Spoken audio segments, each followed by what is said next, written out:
전 세계 16개국에서 확산 중인 원숭이 두창에 대응하기 위해 질병통제예방센터가 여행경보 2단계를 발령했습니다. 미국주가 최근 잇따라 발생한 총기 난사 사건 이후 AR-15 소총에 대한 구입 연령 제한을 21세로 상향 조정하려는 움직임을 보이고 있습니다. 미국 검찰 조사에 불응하려던 도널드 트럼프 전 대통령의 항소가 법원에서 또다시 기각됐습니다. 오클라호마주가 초강력 낙태 금지 법안 시행에 돌입했습니다. 법안은 응급 상황이나 성폭행 등의 예외 사항 외엔 낙태를 전면 금지했습니다.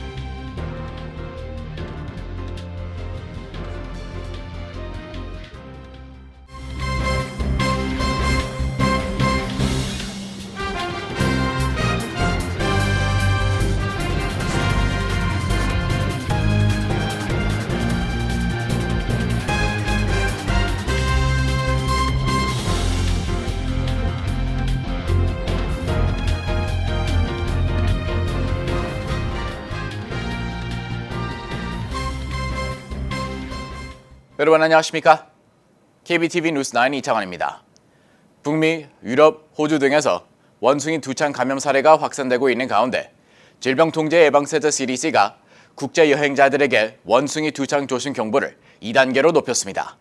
오늘 현재 기준 미국에서는 총 7개 주에서 9건의 감염 사례가 확인됐습니다. 첫 번째 소식 전상희 기자가 전합니다.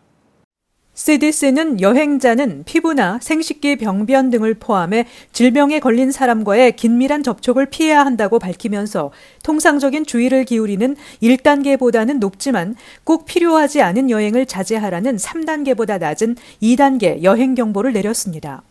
그러면서 야생동물 고기를 먹지 말고 아프리카 야생동물에서 유래한 크림과 로션 등의 제품을 사용하지 말라고 권고하기도 했습니다. CDC는 일반 대중이 원숭이 두창에 걸릴 위험은 현재로서 적다고 진단했지만 원인을 모르는 새로운 피부 발진이 나타나면 발열과 오한 여부와 상관없이 즉시 병원을 찾고 타인과 접촉을 피하라고 조언했습니다. 감염 가능성이 있다면 전문 의료인이나 공중보건공무원의 허가를 받을 때까지 대중교통을 타지 말라는 권고도 내놓았습니다.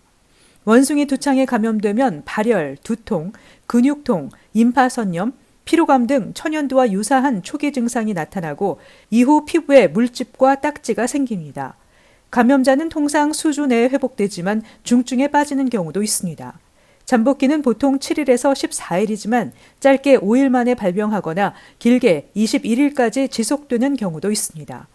CDC에 따르면 현재 총 16개국에서 원숭이 두창 감염 사례가 보고됐습니다. KBTV 뉴스 전상입니다. 뉴욕주가 이번 텍사스 초등학교 총격 사건과 버플로 슈퍼마켓 총격 사건에서 동일하게 사용된 무기인 AR-15 소총에 대한 합법적인 구입 연령을 21세로 상향 조정하는 안을 추진합니다. 전사희 기자의 보도입니다. 경찰은 지난 24일 텍사스의 한 초등학교에서 19명의 어린이들과 2명의 교사를 살해한 총격범이 AR 소총을 소지했다고 밝혔습니다.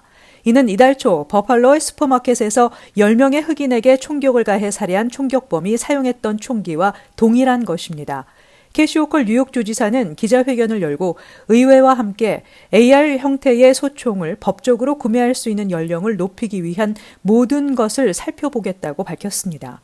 그는 버팔로에서 10명의 뉴욕 주민들이 대량으로 살해된 지 2주도 지나지 않은 시점에서 텍사스에서 19명의 어린이와 2명의 교사에 대한 끔찍한 총격 사건은 이 나라가 직면한 총기 폭력의 재앙을 다시 한번 격렬하게 상기시킨다고 덧붙였습니다.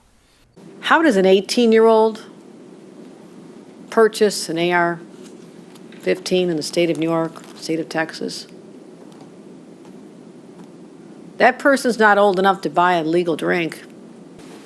I want to work with the legislature to change that. I want it to be 21. 호쿨 주지사는 텍사스 학교 총격 사건의 희생자들을 기리기 위해 조기 개항을 지시했습니다. 호컬 주지사는 이달 초 버팔로에서 총격 사건이 발생한 후 2건의 행정명령에 서명했습니다. 첫 번째는 국토안보와 비상서비스 부서에 국내 테러 방지에만 전념하는 별도의 부서를 설립하는 것입니다.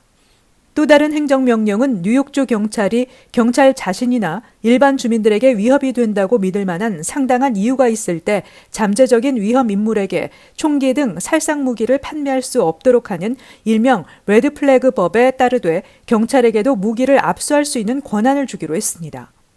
한편 필 머피 뉴저지 주지사도 랍 초등학교에서 발생한 총기 난사 참극을 강력하게 규탄하며 의회에서 현재 계류 중인 총기 규제 개정안 통과를 다시 한번 촉구했습니다. 특히 민주당이 다수석을 점하고 있는 현 주의회에서 총기 규제 강화법이 계류 중임을 언급하며 의회가 뉴저지 주민들의 안전을 위할 것인지 총기 찬성론자들의 편에 설 것인지 선택해야 하는 순간이라고 머피 주지사는 강조했습니다. And I am ready to sign them into law. And by the way, we've been ready for this now for over a year. So I call upon the Senate President and the Assembly Speaker to put these bills up for a vote so the people of New Jersey can see exactly where every legislator stands on these common sense measures. But another thought. Let's not stop there. I further ask the legislature to immediately put up every bill seeking to unravel our gun laws at the same time. 머피 주지사는 전국 곳곳에서 끊임없이 들려오는 총기 난사 사건으로 우리의 자녀들이 학살당하고 있다며 이제는 행동만이 가치 있는 일이라는 입장을 밝혔습니다. KBTV 뉴스 전상입니다. 트럼프 그룹의 보험, 세금, 금융사기 의혹에 관한 뉴욕 검찰 조사에 불응하려던 도널드 트럼프 전 대통령의 시도가 법원에서 또다시 기각됐습니다. 이에 따라 트럼프 대통령과 그의 자녀들은 뉴욕 검찰총장이 이끄는 조사에서 진실만을 말할 것을 선서하고 증언해야 합니다. 김은지 기자의 보도입니다. 오늘 뉴욕시 맨해튼의 주 법원 항소심 재판부는 자신의 가족 회사를 겨냥한 뉴욕주의 조사에 불응하려던 도널드 트럼프 전 대통령의 시도를 기각했습니다. 이는 지난 2월 17일 맨해튼 지법의 아서 앵고론 판사가 레티샤 제임스 법무장관실에서 트럼프 그룹이 증언하도록 소환장을 집행한 판결과 똑같은 판결입니다. 트럼프 전 대통령 측은 뉴욕주의 민사조사에서 선서 증언할 경우 같은 사안을 들여다보는 맨해튼 지방검찰청의 형사수사에서 자신의 증언이 불리하게 활용될 수 있다며 증언을 거부해왔습니다. 그러나 항소심 재판부는 이번 판결에서 형사수사가 진행 중이라는 사실이 관련된 사안에 대한 민사적 발견을 불가능하게 만드는 것은 아니다라며 당사자는 불리한 진술을 강요받지 않을 권리를 행사할 수 있다고 판단했습니다. 이번 법원의 결정에 따라 트럼프 대통령과 장남 도널드 트럼프 주니어, 장녀 이반카 트럼프가 레티샤 제임스 뉴욕주 법무장관 겸 검찰총장이 이끄는 조사에서 진실만을 이야기할 것을 선서하고 트럼프 그룹의 보험, 세금, 금융사기 의혹과 관한 뉴욕주 조사관들의 질문에 답해야 합니다. 제임스 장관실은 트럼프 그룹이 대형 빌딩과 골프장, 저택 등 자산 가치를 조작해 세금을 감면받거나 유리한 조건의 대출 또는 보험 혜택을 누렸다는 의혹을 오랜 기간 조사해왔습니다.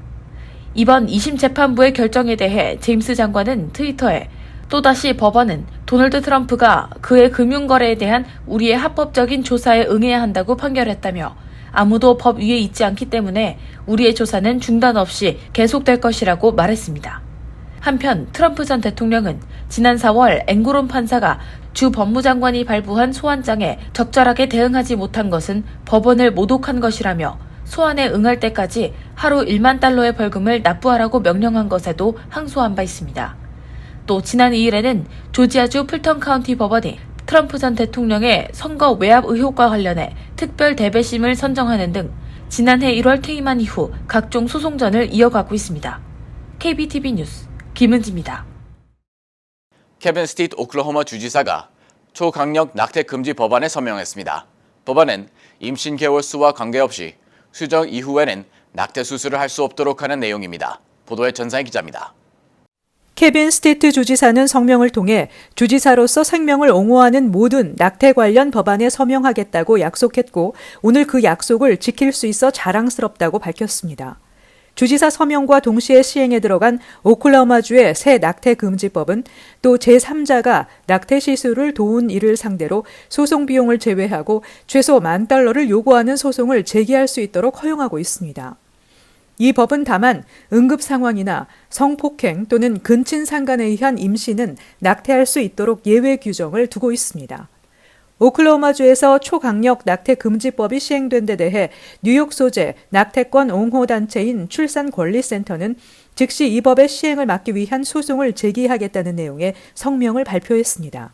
출산권리센터는 오클라호마주는 1973년 연방대법원이 낙태 권리를 인정한 로데 웨이드 판결이 여전히 유효한 상황에서 이를 무시하는 유일한 주가 됐다고 성토했습니다. 그러나 오클라호마주 외에도 공화당이 다수 의석을 차지하고 있는 다른 주들도 대법원이 조만간 로데 웨이드 판결을 뒤집을 것을 전제로 강력한 낙태 금지법을 제정하려 하고 있습니다. 지난 2일 언론을 통해 유출된 대법원 문건에 따르면 대법원에서 다수를 차지하는 보수 성향의 대법관들은 49년 전 판결을 뒤집고 주별로 낙태 관련법을 제정하도록 하려는 것으로 알려지고 있습니다. KBTV 뉴스 전상입니다. 애리조나주 메사시가 매년 10월 21일을 한복의 날로 기념하기로 했다고 재미 차세대 협의회가 전했습니다. 애리조나의 주도 피닉스 인근에 위치한 메사는 인구 50만여 명으로 인구 기준으로 주 내에서 세 번째로 큰 대도시입니다. 존 가일스 메사 시장은 선언문에서 한복의 날은 이 지역 한인사회의 영향력과 한미 우호 관계에 대한 존중의 표시라고 밝혔습니다. 메사가 한복의 날을 기념하기로 한 것은 지난해부터 미 동부를 중심으로 한복의 날을 선포하는 움직임이 확산하는 것을 지켜본 애리조나 한인사회의 노력에 따른 것이라는 설명입니다. 애리조나주에서 한인을 대상으로 한 팟캐스트 미주 한인 우리 세상을 진행하는 테바 유 씨가 브라이언 전 재미 차세대 협의회 대표를 출연시킨 뒤 한복의 날 제정운동에 착수했습니다. 이어서 배수영 애리조나 한인회장 등 한인사회가 나서 메사시를 설득했습니다. 이민서비스국은 현재 계류 중인 취업 이민 청원 1순위와 2순위 NIW에 대해서 프리미엄 프로세싱을 시행한다고 발표했습니다. 대상자 중 프리미엄 프로세싱 신청을 원하는 청원자는 별도의 신청서를 제출해야 한다고 안내했습니다. 이에 따르면 2021년 1월 1일 이전에 취업 영주권 1순위 I-140 청원서를 제출한 경우 오는 6월 1일부터 프리미엄 프로세싱을 신청할 수 있습니다. 또 2021년 3월 1일 이전에 취업 영주권 1순위 I-140 청원서를 제출한 경우와 2021년 6월 1일 이전에 취업 영주권 2순위 NIW I-140 청원서를 제출한 경우는 오는 7월 1일부터 프리미엄 프로세싱을 신청할 수 있습니다. 뉴욕주 상원은 토비앤 스타비스키 의원이 발의한 증오범죄 퇴치를 위한 법안을 61대 0으로 만장일치 통과시켰습니다. 법안에 따르면 증오범죄로 유죄 판결을 받은 범죄자는 증오범죄 관련 교육과 상담을 의무적으로 받아야 합니다. 범죄자들이 대부분 잘못된 정보에 빠져 중어범죄를 저지르는 경우가 많은 만큼 단순히 범죄자를 처벌할 뿐 아니라 교육으로 중어범죄 재발을 막겠다는 취지입니다. 중어범죄로 인한 처벌을 선고할 때 법원은 교육과 상담도 함께 요구해야 합니다.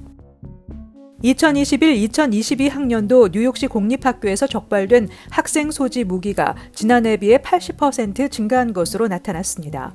뉴욕시경의 자료에 따르면 이번 학기 동안 뉴욕시 학교에서 총 5,000개 이상의 무기가 압수됐습니다. 이는 2019-2020 학년도 같은 기간에 적발된 1,845건에 비해 80% 증가한 수치입니다.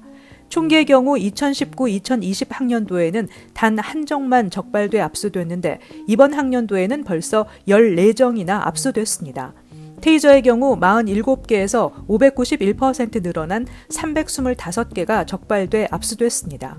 또 칼, 나이프 같은 흉기 소지 적발도 같은 기간 1,134건에서 1,420건으로 증가했습니다. 총기, 테이저, 나이프 등 흉기뿐만 아니라 페퍼 스프레이, 브레너, 너클 등 신분 보호를 위한 무기 소지도 늘어났습니다.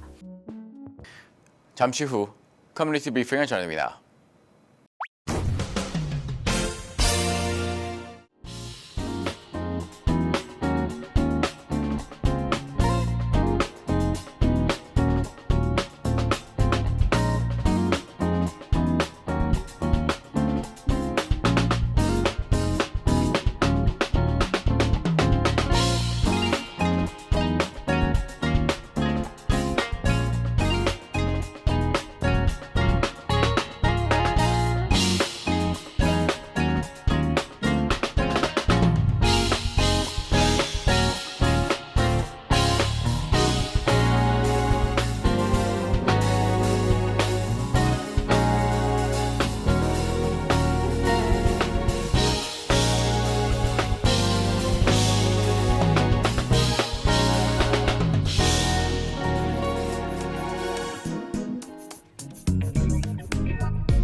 이어서 환율과 증시 전입니다.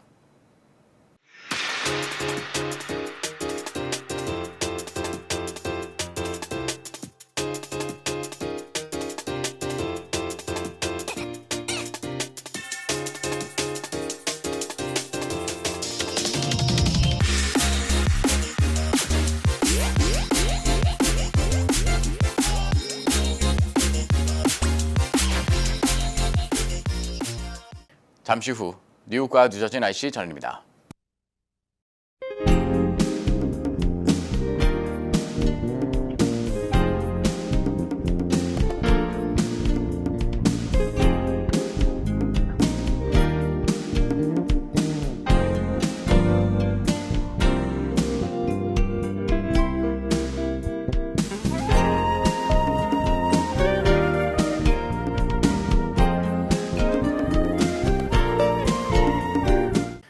KBTV 뉴스 9 마칩니다.